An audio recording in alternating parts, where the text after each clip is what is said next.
Hello and welcome to Walkies Talkies with Adam Leatherbarrow, and I'm joined by my four-legged basset hound, Buddy. Um, Buddy is a 7-year-old dog. He's 36 kilos in weight, so he's a bit of a lump.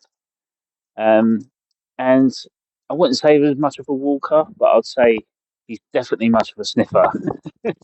So when I walk him of an evening, it tends to take quite a long time. As my dad nicknames him Marlborough, because I don't take him for a walk. I more or less take him for a drag to get him round. But again, I'll do it for his benefit. I mean, this is the idea of this episode is that I'm going to use my time in a better manner because usually when I tend to walk my dog, I'm usually on TikTok. I'm usually on Threads, Twitter, internet, Facebook, LinkedIn, you name it. I'm on there because I'm trying to keep up with the social media side of it and what people are saying, what people are doing, and yeah, it's yeah. I tend to go down a rabbit hole with this sort of thing, but I thought I'd use my time more productively, and I thought, yeah, let's talk about topics that have occurred or football-related topics that have occurred in the week, and yeah, and I hope you enjoy it. I do apologise for the background noise. If you hear a rustling of a poo bag, I'll leave that to your imagination. If you hear me shouting at my dog, um, I'll leave that to your imagination. But yeah, it's basically I'm going to use this time, walk my dog, and just talk about football. Not too much. Not going to waffle too much, but yeah, I think I just want to try and get my point across um, separately to Rob and Callum. Yeah, and it's just basically my opinions and thoughts really. But let's start the first one with Thomas Tuchel. So Thomas Tuchel was not only interested in the England job, he took it last week. He signed the deal last Tuesday, 2 days before England lost to Greece 2-1 in the Nations League. Um, wow, literally come out of nowhere. Randy Orton style. RKO from the out of nowhere.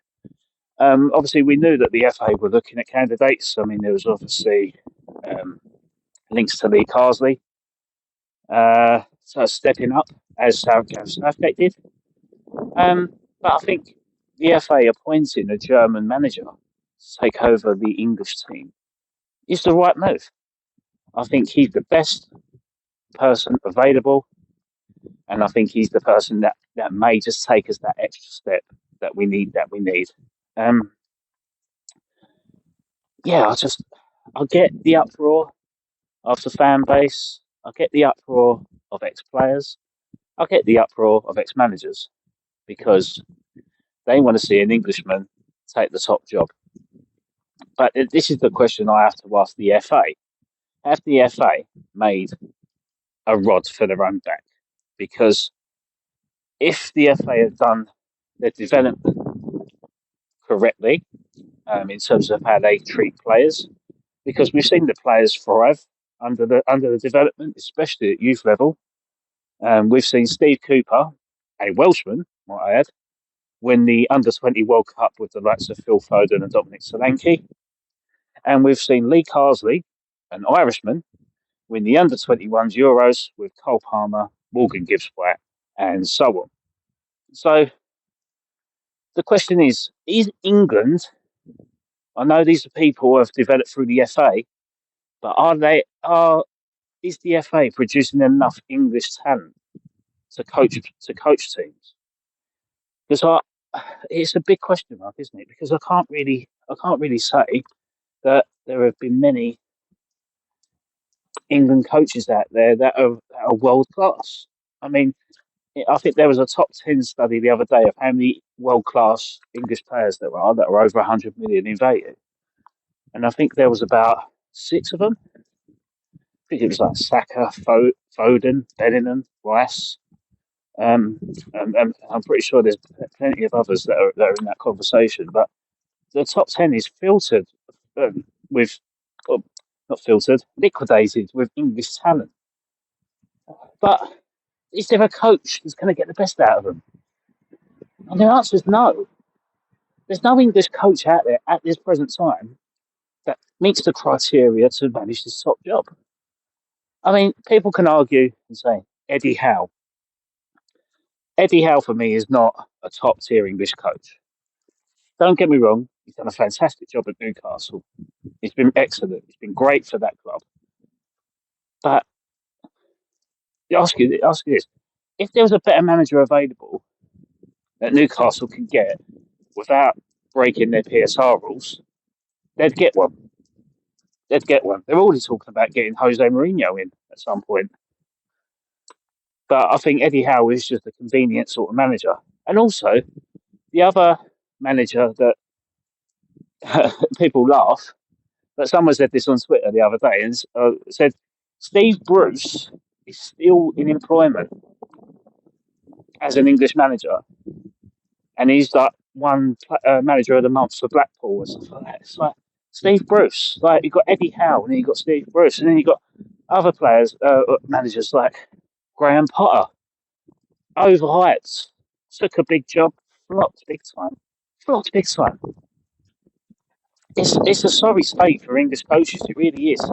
I mean, you could look at the ex-players like Steven Gerrard. Where is he now? Managing Saudi Arabia, taking a wage. Frank Lampard, been out of work since going back to Chelsea twice. Wayne Rooney, flopped massively at Birmingham. Birmingham had a massive takeover backed by Tom Brady. Just giving him money, giving him support, everything he ever needed. They got relegated. But in fairness to Wayne, he's come out and he's taken the Plymouth Argyle job.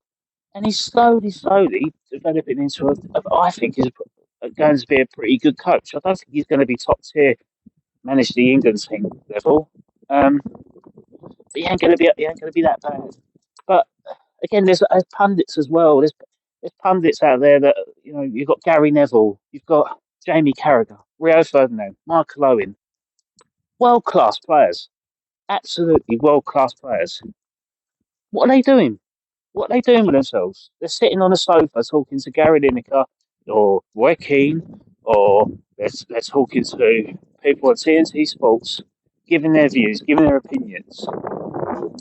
It don't make sense because these guys have lived the best era of English football domestically, and they're not offering anything back to the next crop other than punditry.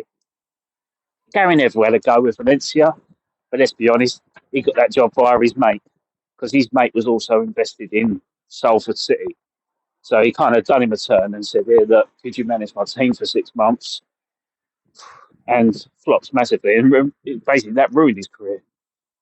And then you get people like Rio Ferdinand coming out saying, "Oh, I'd love to be a manager, but all these clubs want full control. They won't let me be a manager."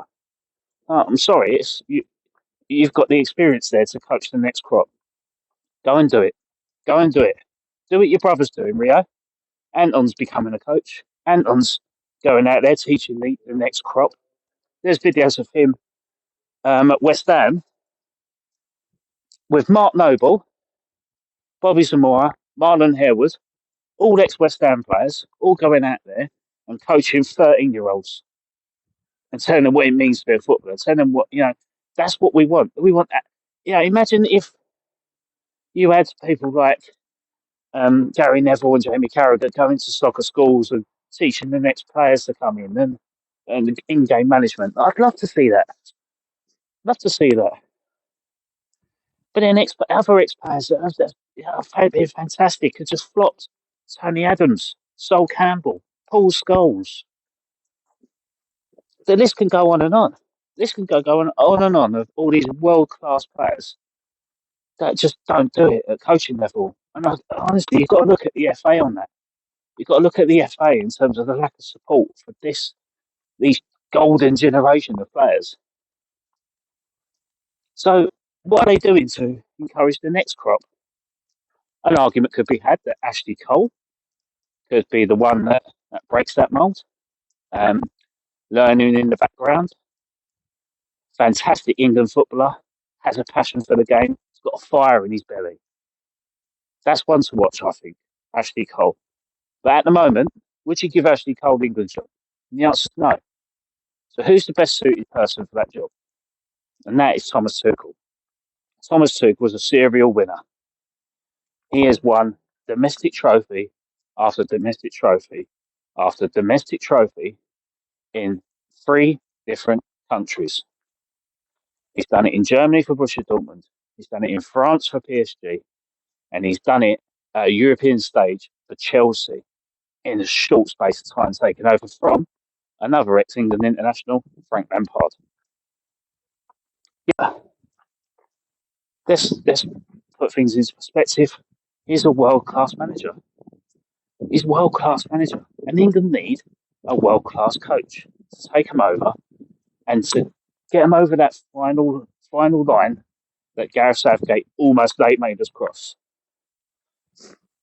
Gareth Southgate, fantastic job. 8 years in the job, stepped up when no one else wanted that role, and the country has benefited from it. The progression is very, very important part of Gareth Southgate for Thomas Tuchel's success. So if people are going to think, I think I'll win the World Cup, you can thank Germany for that one. No. The players developed is still under the FA. But in terms of the coaching side of it, yes, I agree. Germany may make us cross that line and let that little bit more. But if you can't beat them, sign them. And he's the best person to take that role. Best person. He's going to play a different formation. He's going to get the best out of players. He's not going to segue any player in different positions to suit their agenda.